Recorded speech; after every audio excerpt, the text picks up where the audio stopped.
Hey everyone, and welcome back to another video. And in this video, I'm going to show you how to change the date and time on your PS5.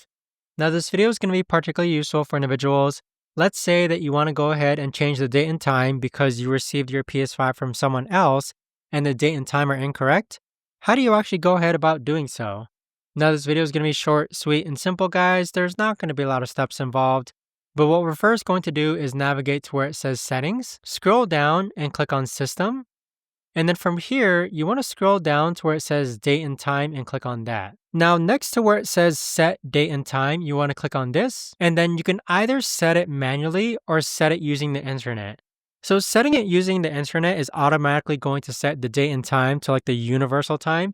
But if you want to go ahead and set it manually, maybe you like to have your time like 5 minutes in advance, this is what you can actually do as well. But there you have it, guys. That right there is the best and easiest way that I know of to actually go ahead and change the date and time on your PS5.